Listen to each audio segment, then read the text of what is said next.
Boa noite a todos e a todas. Bem, hoje a gente está num momento, bem especial, e desde já eu gostaria de agradecer a Carol, a Flauber, a João, a Anne, por estar conosco hoje nessa palestra literomusical, com um tema que eu acho tão importante, e não é à toa que acho que para a proposta de se fazer reflexões intercaladas com música, precisaria ser um tema um tanto sensível. E acabamos escolhendo esse tema, Em Busca de Si Mesmo, como estratégia para a gente poder refletir, às vezes, questões aparentemente difíceis, porque a jornada em busca de si mesmo é uma jornada muito desafiadora, e eu acho que a arte ela vem dar esse tom mais suave, mais planificador, para a gente trabalhar um tema tão profundo. E, desde já, para iniciar as reflexões dessa noite, gostaríamos de trazer um recorte de uma música de Chico, que eu acho que, de certa forma, representa um pouco uma tradução poética do tema dessa palestra. Eu gosto muito dessa música de Chico, chamada A Ostra e o Vento. E a primeira vez que eu escutei essa música, eu meio que fiquei fixada nesse trecho dessa música, que eu acho muito profunda. Quando ele nos diz: jogada no quintal, enxuta, a concha guarda o mar em seu estojo. Eu acho esse trecho muito profundo, e aí, pensando nesses lugares, pensando nessa palavra, pensando nessa concha, pensando nesse mar, fazemos desde já uma correlação sobre isso que é a jornada em busca de si mesmo. Talvez dos espaços de nossa casa, o quintal às vezes é o lugar menos cuidado. Às vezes até o lugar que a gente deixa mais sujo. Às vezes é o lugar que a gente guarda algumas tralhas, que a gente não traz para dentro de casa para poder nos arrumar muito a nossa casa, para não ficar muito feio quando a gente recebe visita. Às vezes o quintal é também esse lugar do mistério, do escuro, do escondido. E aí Chico coloca que essa concha está enxuta, jogada nesse quintal. E eu fico imaginando que muitas vezes é assim que a gente se sente na nossa jornada existencial. Desadaptado. Parece que está sem encontrar um lugar adequado no mundo. Desalojado, talvez, do nosso lugar singular, que é no colo do divino, que é nos braços do Pai, que é ligado à nossa essencialidade. Por isso que ele traz essa apresentação dessa concha enxuta. Às vezes parece que a gente fica com essa sensação de que a nossa alma está seca, que o nosso coração está ressecado. Mas aí ele termina o trecho falando que, mesmo jogada lá no quintal, que mesmo nesse estado de se apresentar enxuta, a concha guarda o mar no seu estojo. E nós guardamos nas profundezas de nossa alma o mar do divino em nós. Nós temos um oceano de amorosidade. Nós temos um oceano de potencialidades. Nós temos um oceano de luz.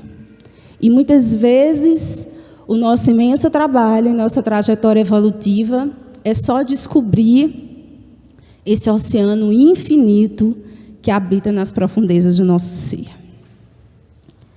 E eu acredito que a arte, as reflexões, é o que mais nos sensibiliza para que a gente possa traçar a nossa trajetória evolutiva com humanidade.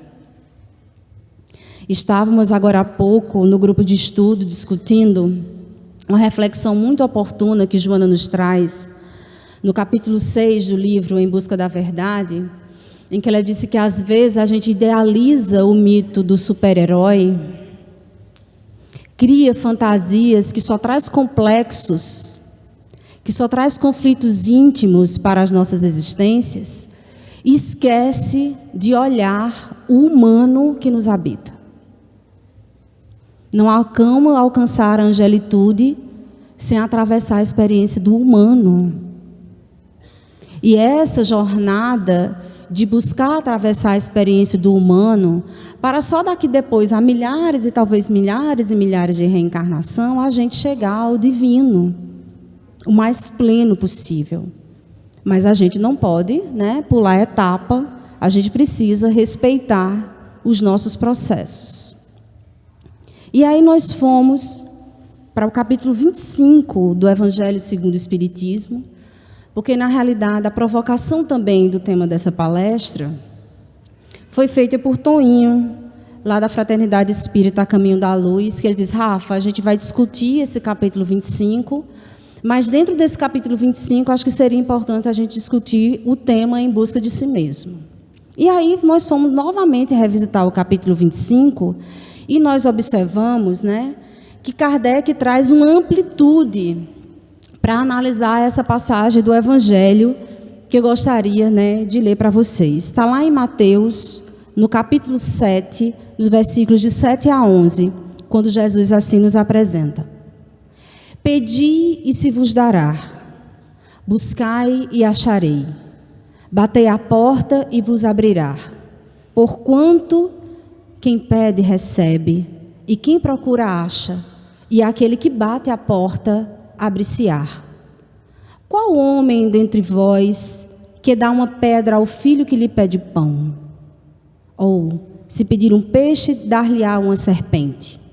Ora, se sendo maus como sois, sabeis dar boas coisas aos vossos filhos, não é lógico que com mais forte razão o vosso Pai que está nos céus dê os bens verdadeiros aos que lhes pedirem? Kardec analisa essa passagem do Evangelho dentre inúmeras possibilidades. Mas nós gostaríamos de afunilar para uma possibilidade, conectando com um pouco com essa proposta de refletir o tema em busca de si mesmo. Como de fato está sendo essa nossa busca?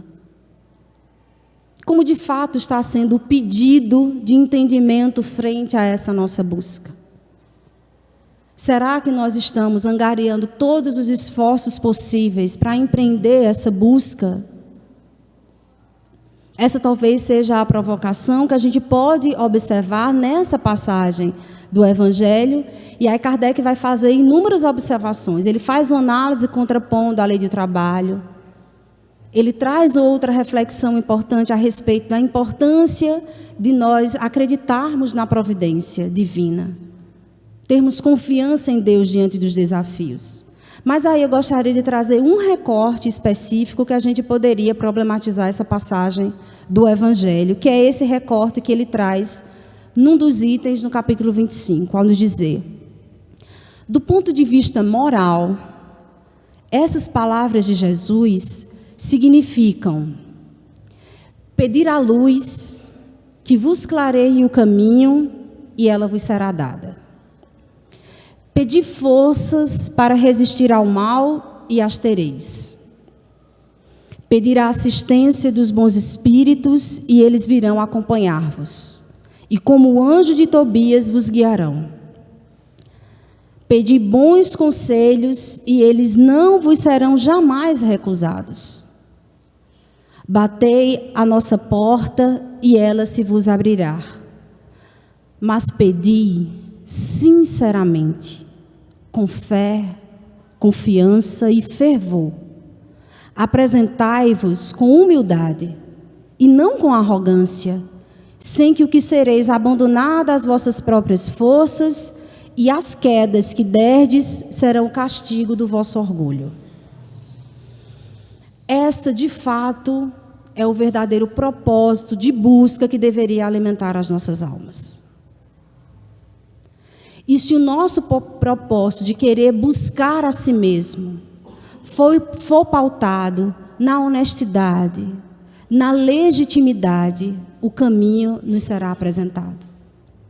As dúvidas serão sanadas.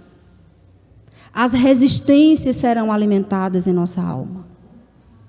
E talvez por isso Kardec assevere, nós precisamos fazer isso com humildade. Porque assim, a gente já pede assim, querendo logo, agora sim, eu estou querendo, estou na dúvida, o que é que eu preciso fazer, me esclareça aqui, diante desse drama, desse conflito que eu estou vivenciando, bora logo, né? Como se a espiritualidade estivesse a serviço do nosso orgulho, da nossa prepotência e da nossa vaidade.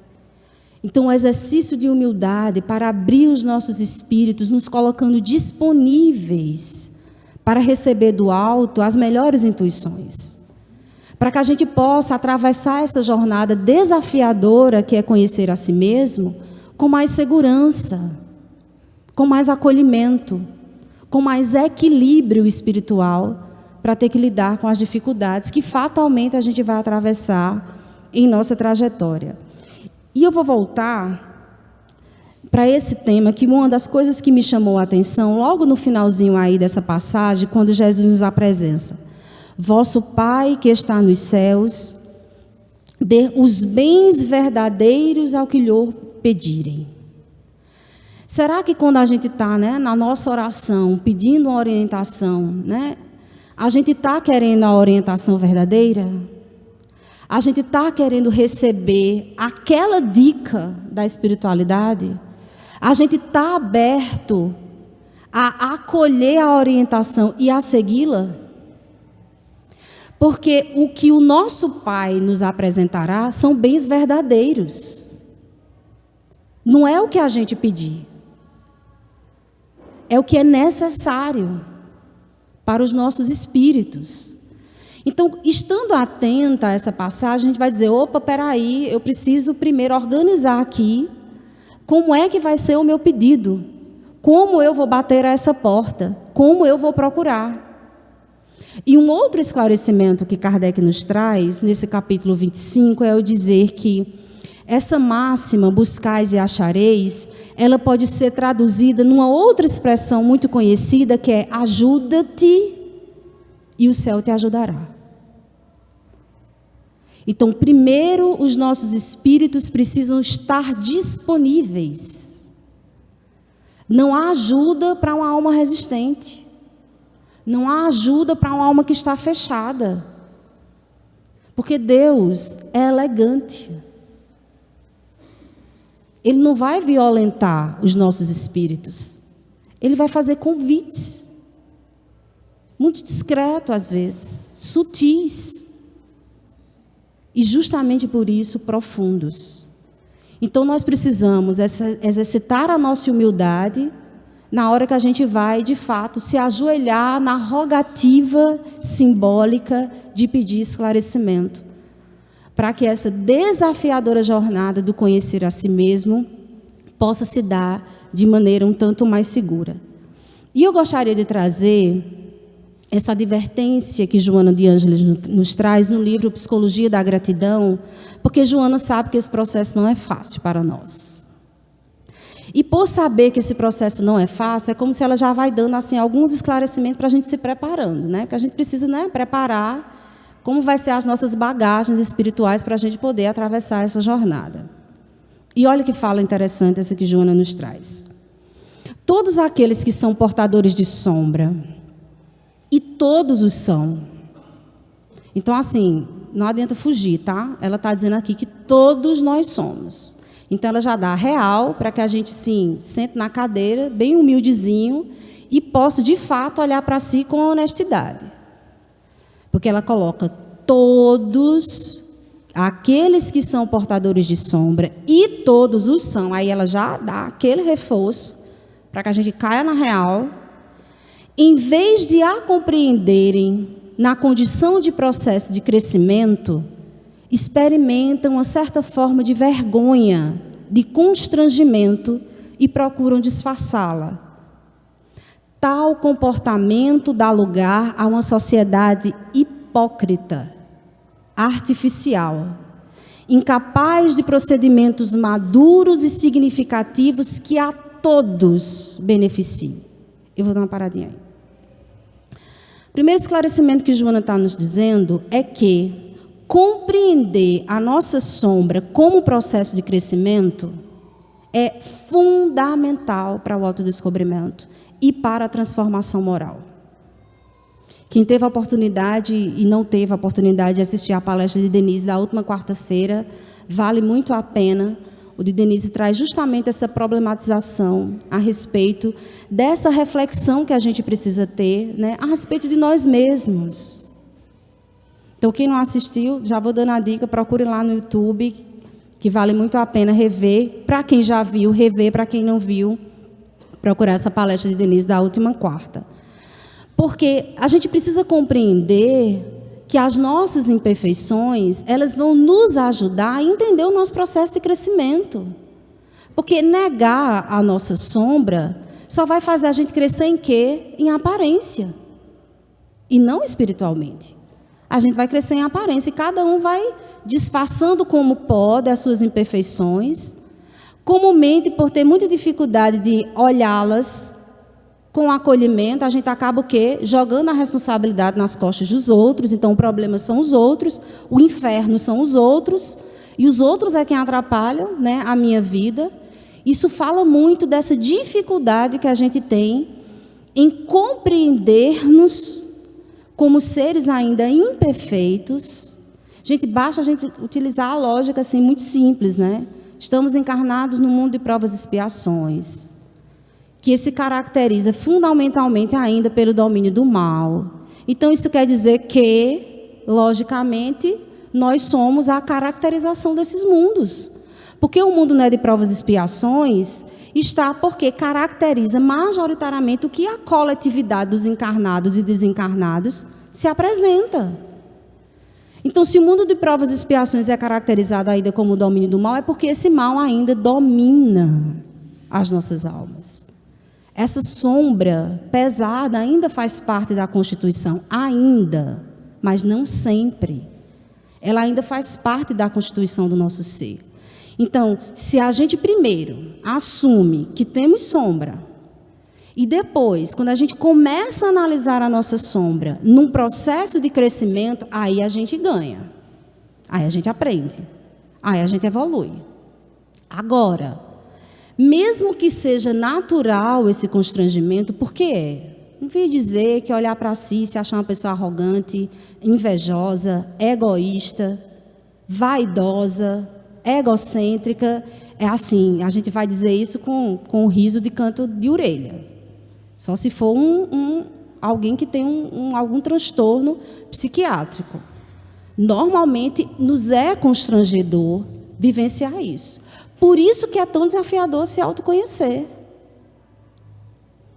Mas, ao mesmo tempo que a gente se constrange e passa a entender que é necessário isso para o nosso crescimento, a gente precisa começar a fazer algumas conciliações conosco mesmo. Olha, é constrangedor, mas eu preciso olhar para isso.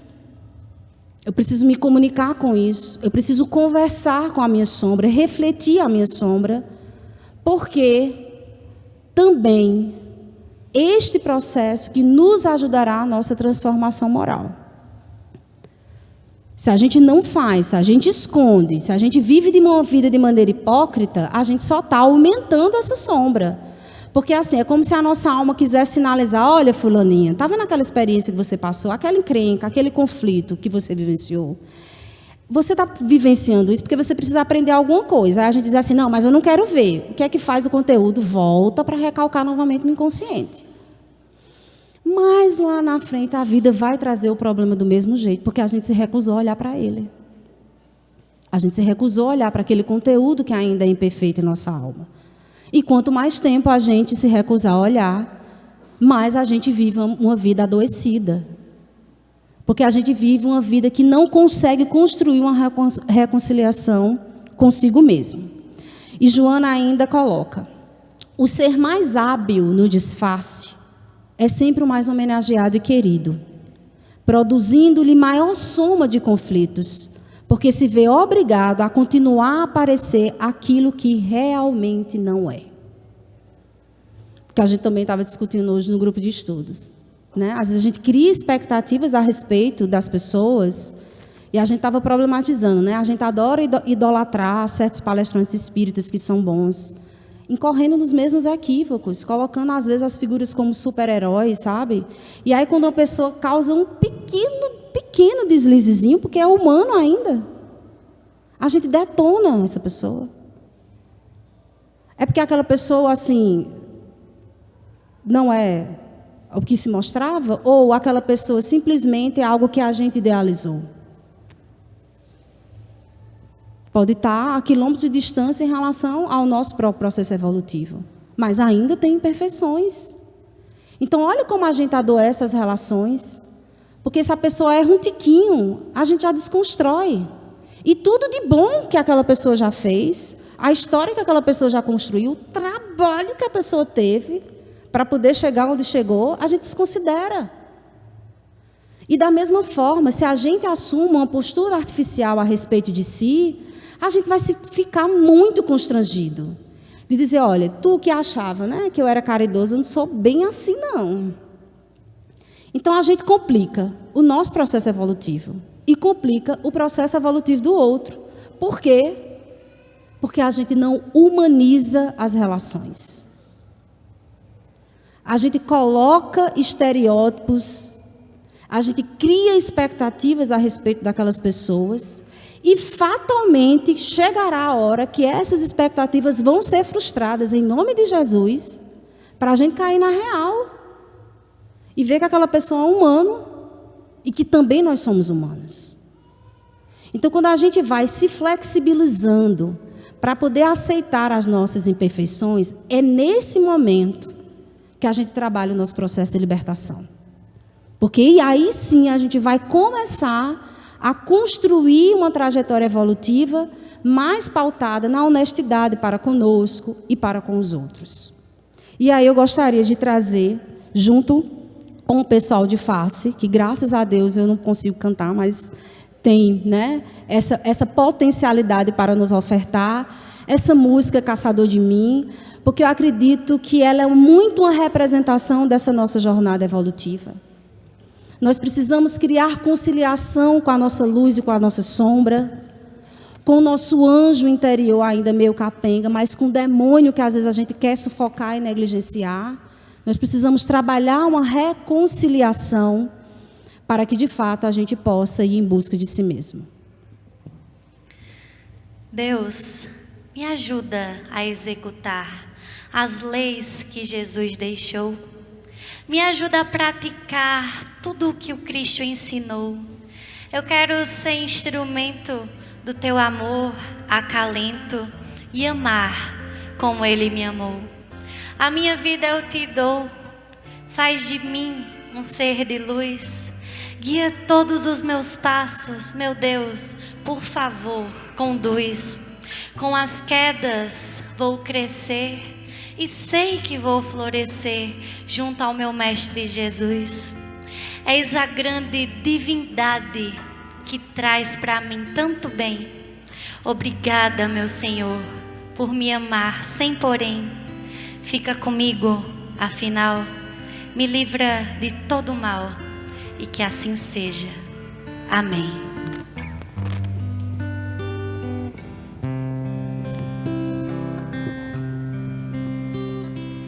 Por tanto amor, por tanta emoção, a vida me fez assim. Doce ou atroz, manso ou feroz, eu, caçador de mim, preso a canções, entregue às paixões que nunca tiveram fim. Vou me encontrar longe do meu lugar, eu, caçador de mim.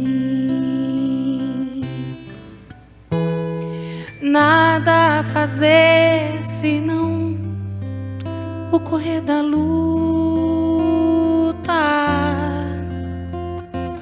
Nada a fazer se não esquecer o medo.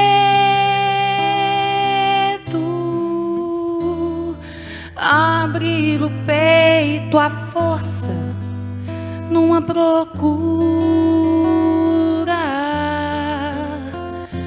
fugir às armadilhas da mata escura.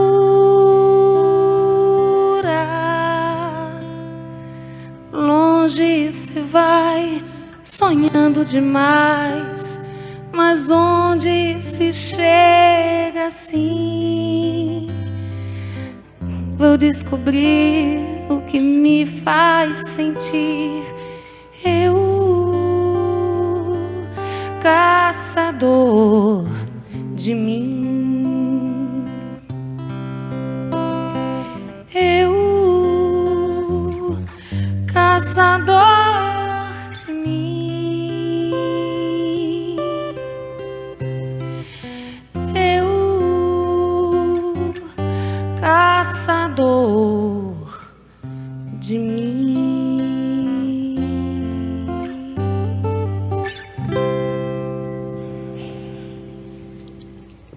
Nada a temer, senão correr da luta. Nada a fazer, senão esquecer o medo. Abrir o peito à força de uma procura. Fugir às armadilhas da mata escura. É um convite para mobilizarmos o arquétipo do guerreiro, que pode reger as nossas vidas e fazer transformações profundas em nossa alma. Precisamos mobilizar a vontade, que ainda está um germe assim, muito discreto, muito sutil, nas profundezas do nosso ser, mas é por conta disso que a gente precisa estar sempre em busca de si.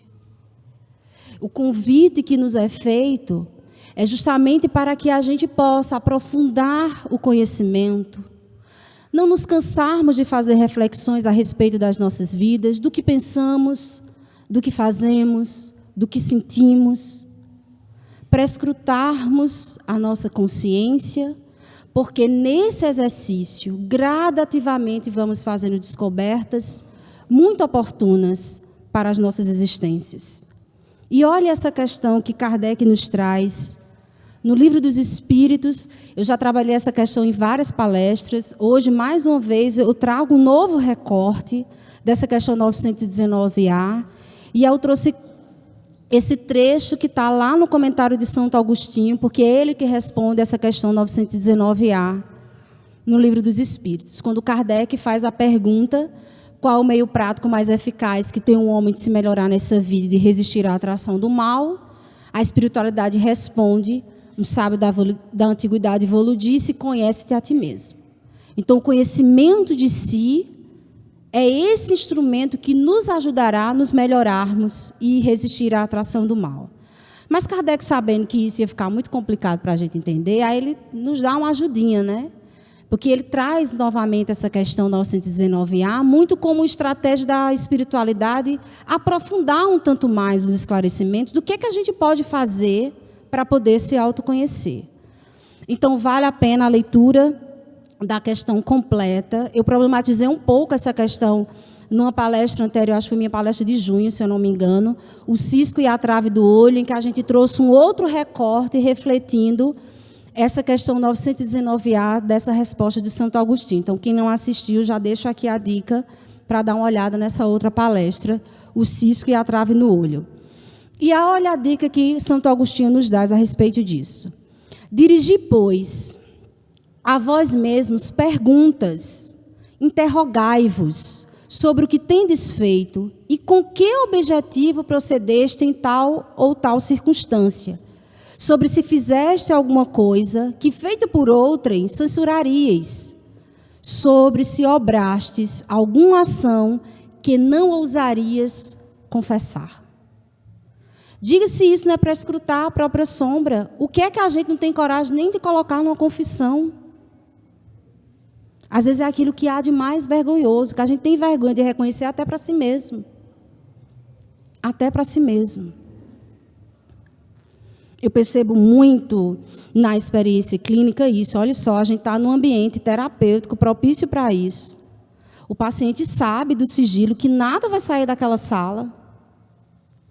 E mesmo assim, já está com vínculo com você há, sei lá, mais de um ano. E quando é para falar um encrenca, aí diz assim, aí arrudeia e se incomoda. Por quê?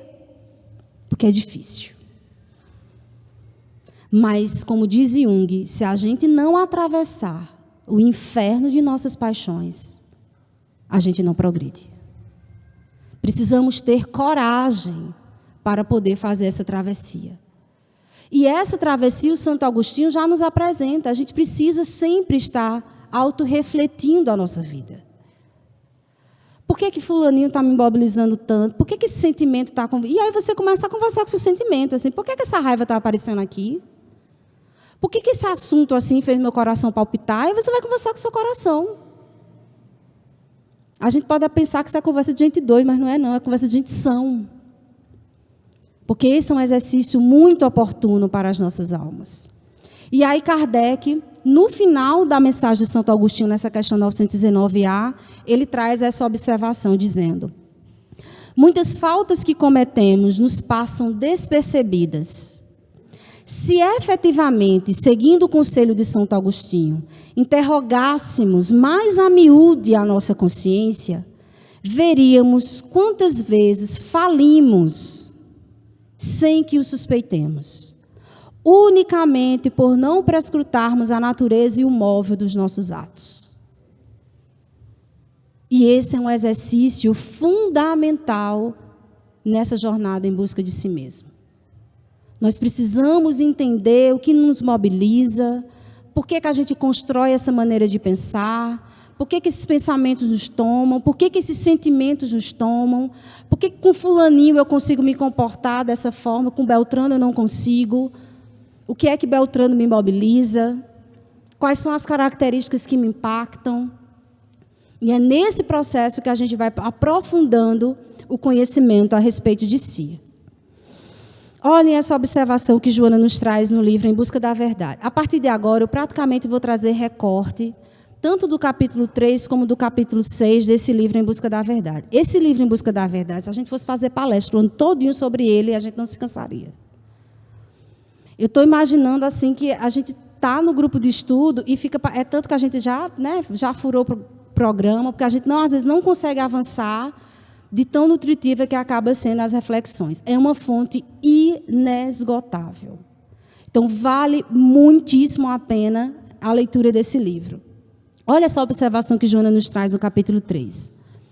Durante muito tempo, o Evangelho de Jesus recebeu interpretações doentias e perturbadoras, conforme o equilíbrio emocional e espiritual dos seus tradutores, teólogos e pastores, mais interessados em projetar a sombra em que se debatiam do que as extraordinárias orientações de luz de que se revestia.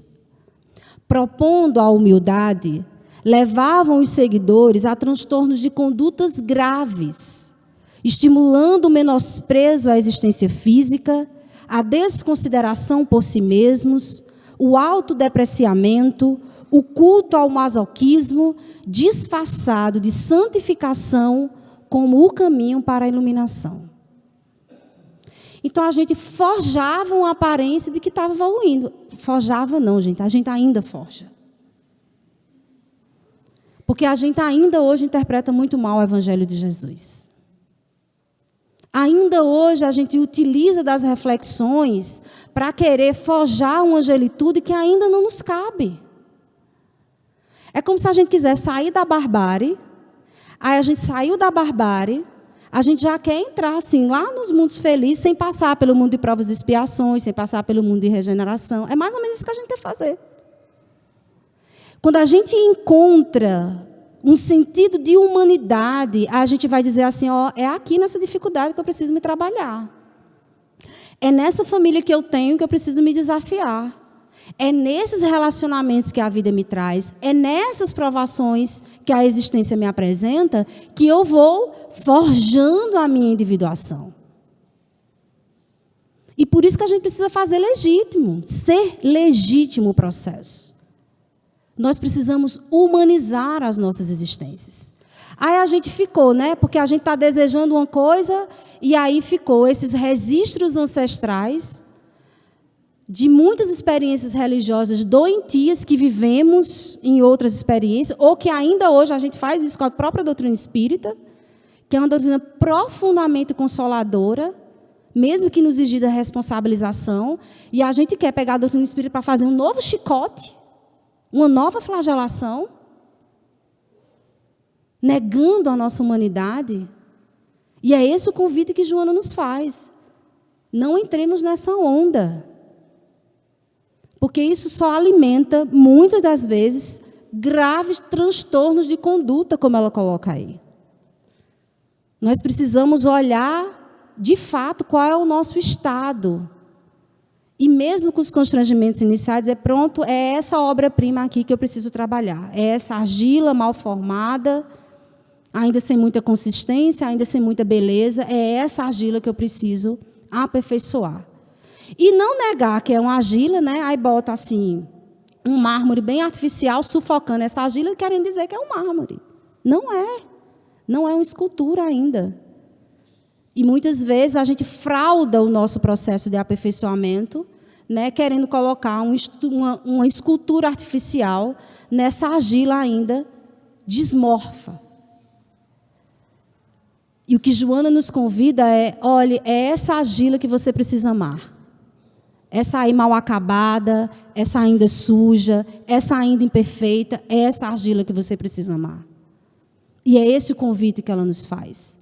E aí, se amando, a gente vai tomando gosto para poder fazer um aparo aqui, um ajuste acolá, e amorfoseando essa escultura, essa obra de arte divina que somos nós.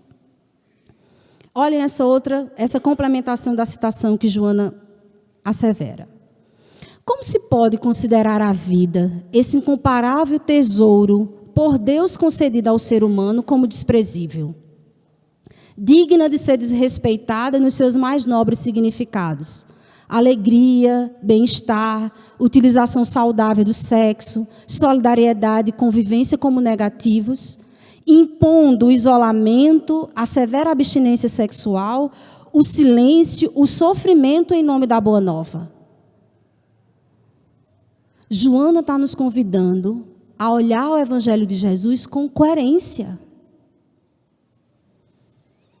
Jesus não propôs a boa nova para nos insultar, para nos depreciar, para dizer que a gente não presta. Não foi essa a proposta, gente. Quem achar que foi isso, pelo amor de Deus, voltemos, resetando, vamos ler de novo.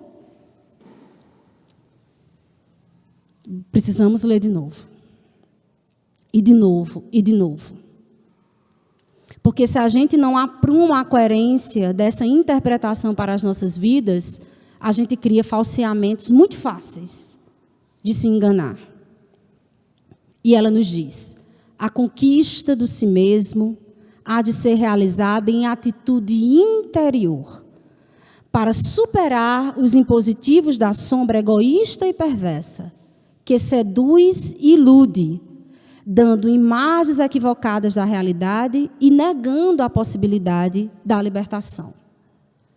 Porque se a gente não enxergar de fato as nossas imperfeições, se a gente não enxergar o quanto às vezes a gente se ilude, querem dizer que é o que ainda não é, achando que consolidou determinada virtude onde ainda não consolidou, onde se brincar é porque as condições externas hoje, assim, dá freio, sabe?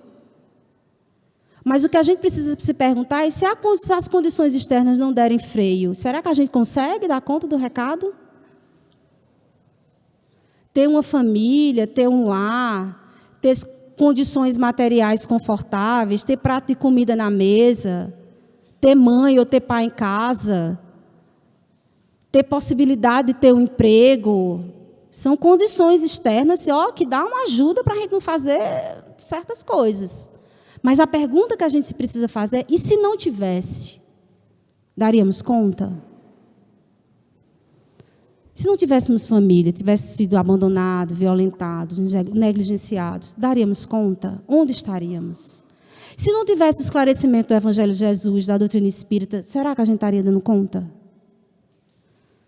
A gente precisa se perguntar Porque essa pergunta não é para se amedrontar e criar novos flagelos, porque a gente vai começar a enxergar as nossas dificuldades. Mas é para dizer que porque eu estou agora conseguindo enxergar isso, agora eu sei o que eu preciso fazer. Porque a gente só sabe o que fazer se a gente conhecer o que precisa ser ajustado, transformado, reformado. Eu preciso inicialmente conhecer para poder, a partir daí, empreender o trabalho de transformação. E aí nós gostaríamos de trazer essa música Anjos, que eu acho que ela, de certa forma, representa essa nossa trajetória evolutiva. O que ainda não somos, mas no estímulo de compreensão, né? No ensejo de bom ânimo e esperança, para que a gente possa acreditar que a gente um dia chegará lá.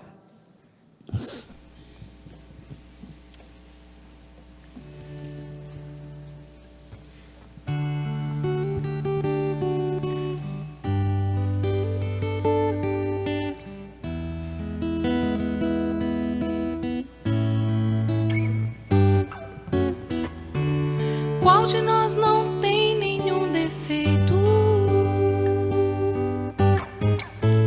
Qual de nós não tem uma virtude? Precisamos só achar um jeito De suavizar o lado rude. Vamos ajudar-nos mutuamente E somar as nossas qualidades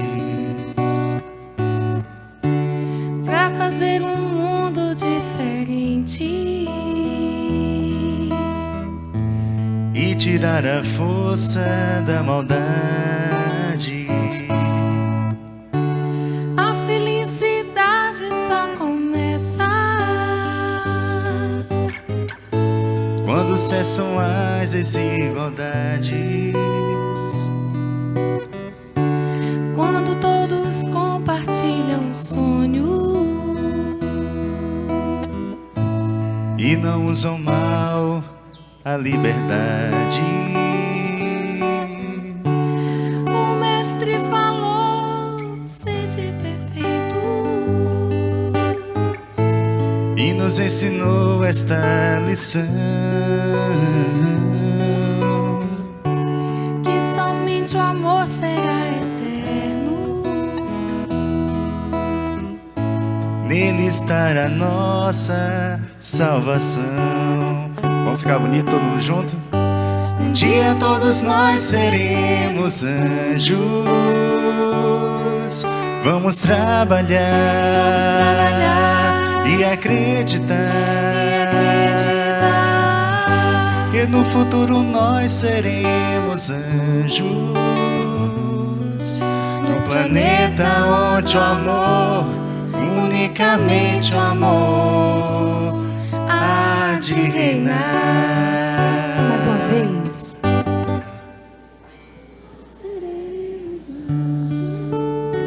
Tá bonito. Vamos trabalhar, Vamos trabalhar e acreditar que no futuro nós seremos anjos. No planeta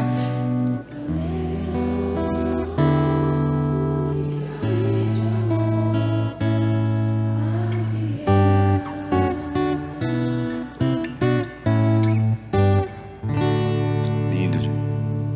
E assim será. E assim será.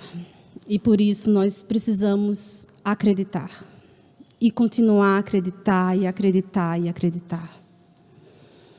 Porque sem acreditar que é possível, né, nos melhorarmos, que é possível construirmos, apresentarmos ao mundo um ser melhor, que sentido faz estarmos aqui?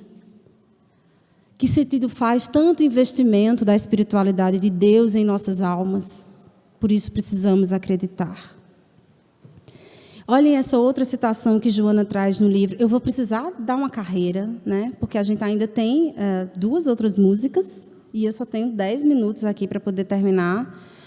Infelizmente, vai ter que ficar para cenas dos próximos capítulos, até porque eu preciso aprofundar essa palestra, problematizando um pouco a parábola do filho pródigo, que é o norte maior que Joana traz no livro Em Busca da Verdade, porque ela traz uma comparação dessa parábola muito numa reflexão psicológica a respeito da nossa trajetória, né, evolutiva, né? E ela nos diz: despojar-se dos instrumentos de que o ego se vem utilizando para manter-se, de um momento para outro, causa-lhe transtorno inevitável. Razão pela qual a integração com o self deve dar-se naturalmente, de tal forma que haja equilíbrio, um perfeito estado de individuação. A reflexão que Joana nos traz nessa passagem é: não atropelemos-nos com as nossas próprias pernas. É esse o convite. Nós estamos estagiando da barbárie, começando a ensaiar o nosso processo enquanto humanidade. Então, a gente está mais acostumado a ser bicho do que a ser gente. Por conta disso, o nosso ego assim, vai dar um trabalhinho de querer, né, mudar as engrenagens, trazer as mudanças de comportamento. Então, por isso que essa integração precisa se dar de maneira natural, né, respeitando o processo da forma mais equilibrada possível. E nos diz: há pessoas que aspiram, eu vou dar uma carreirinha na leitura para a gente poder, pelo menos, não perder parte importante dessa fala de Joana, tá? Há pessoas que aspiram ao sacrifício, ao holocausto, num êxtase de fé religiosa para cercar-se de Deus. Mas é de crer-se que Deus assim o deseje, não é de crer-se que Deus assim o deseje. Pois sendo a sua a mensagem de amor, o alto amor faz parte da sua agenda de evolução para todos. Então ele tem paciência com a gente, ele sabe que o processo é lento, né? Ele sabe que a gente vai ter dificuldade e por isso que ele está sempre apostando, né, em todos nós. E o alto amor é um processo importantíssimo, porque ninguém vai ter coragem de encarar a sua sombra sem se amar. Ninguém. E ela ainda nos diz: no entanto, tá, a gente fica achando que o holocausto, o sacrifício é o que vai nos ajudar a nos aproximar de Deus. E ela traz o que de fato deveria ser o sacrifício e o holocausto simbólicos. O sacrifício pode ser visto como o abandono das coisas, dos apegos que tanto agradam, trocando-os pela espiritualização libertadora. E o holocausto refere-se ao desprezo das paixões inferiores, pelos vícios que dão prazer, pelas pequenezes a que muitos se aferram, tornando-se de valor incontestável e grandioso. E na reflexão a respeito da parábola do filho pródigo, ela nos apresenta: enquanto os fracos emocionais e os dependentes de punições, a gente precisa perguntar se a gente é dependente de punição, sabe, gente? Se a gente fica querendo, né, se amargurar com os nossos sentimentos de culpa, com o vitimismo. É uma reflexão importante a respeito disso.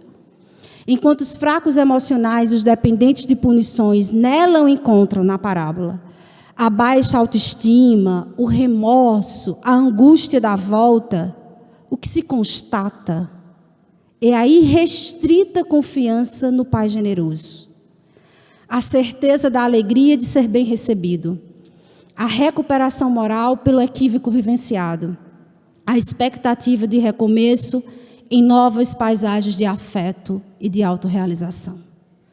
Eu posso pegar o Evangelho de Jesus, eu posso pegar a parábola do filho pródigo e com os meus adoecimentos íntimos olhar que aquilo é baixa autoestima, remorso, que às vezes a gente olha para o filho pródigo e só vê isso. E o que Joana está nos ajudando a refletir é olhar a parábola do filho pródigo como aquele pai profundamente misericordioso que recebe o seu filho sem uma censura e lhe apresenta o que há de melhor. E eu acho que essa música representa muito essa necessidade de conexão com este pai misericordioso e amoroso, que vai entender as nossas dificuldades, que vai entender a nossa dor e vai asserená-la. E aí vamos para os pés do monte.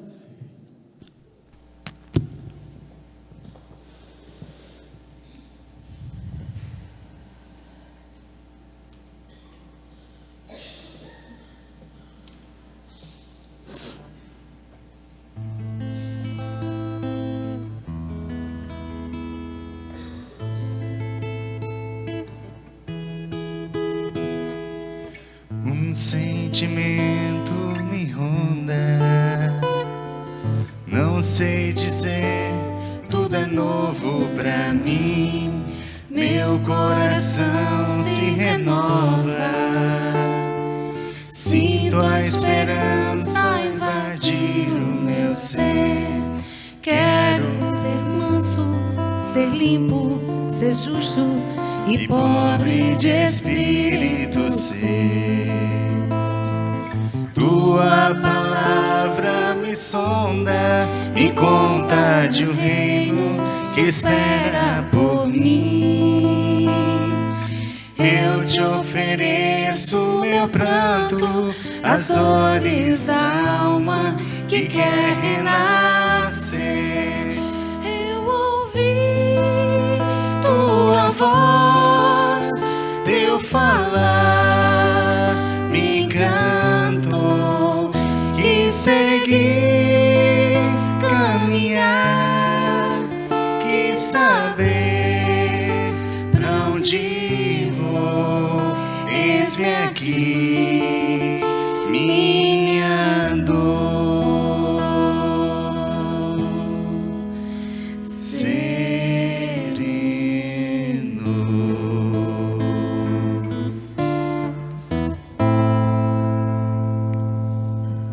Acreditarmos num Pai misericordioso, acreditar que o Evangelho de Jesus é para trazer a boa nova para nossas almas, é o que permite que a nossa dor se acerene. É o que permite que as dores de nossa alma não renasçam com tanta força mais. E ressignificar todas as nossas dificuldades, sabendo que agora não caminhamos sozinhos. E aí eu gostaria de finalizar, porque não vai dar tempo, né, eu trazer outras reflexões. Mas antes deles cantarem essa última música, eu gostaria de trazer o exemplo de Paulo para todos nós, como aquele que se permitiu buscar a si mesmo, não se acovardou quando precisou se confrontar com a sua sombra.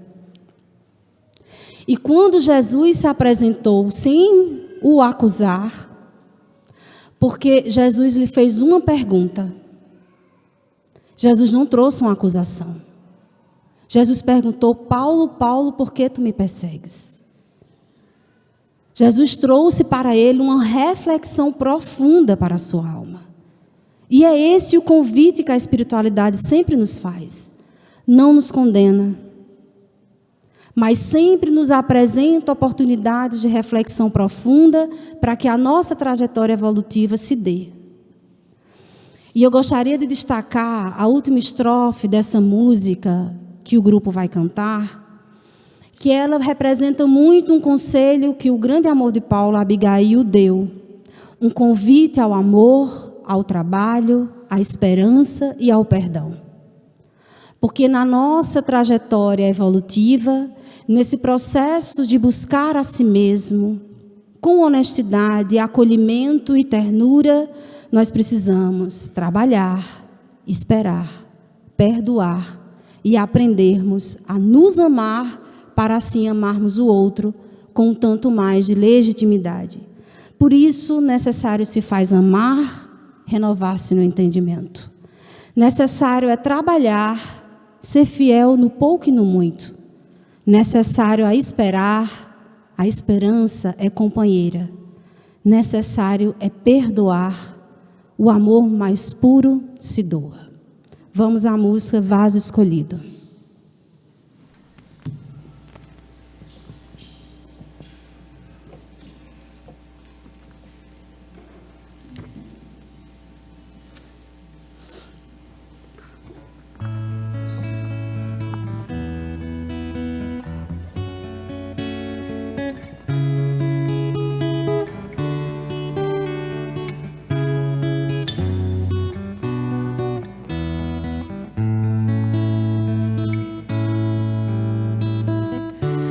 Deserto das incompreensões, o amor de Deus a nos chamar, a nos levantar das lutas humanas.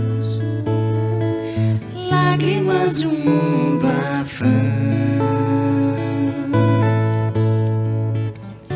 Em Damasco, num portal de luz, o inovidável tecelão vai se encantar com a visão celeste e se curvar ante o seu mestre, se ofuscar com a luz amiga e entender a razão da vida, enfim.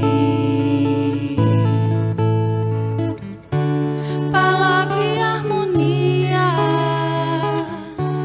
Canções maestralmente entoadas por anjos de esferas sublimadas, ao clarão que ofusca o brilho do sol, compadecido, inspirado, amável. percorre os caminhos, Acalma o gemido dos aflitos, de todos irmãos pequeninos, dos sedentos de Deus, de amor, pois tu és o meu vaso escolhido.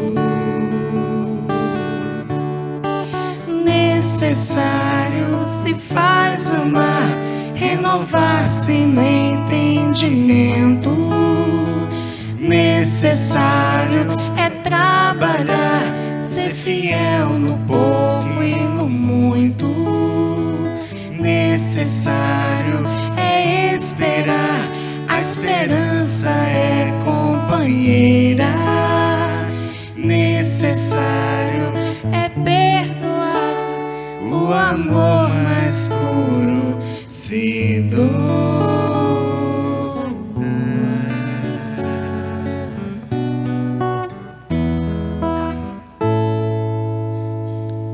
Obrigada.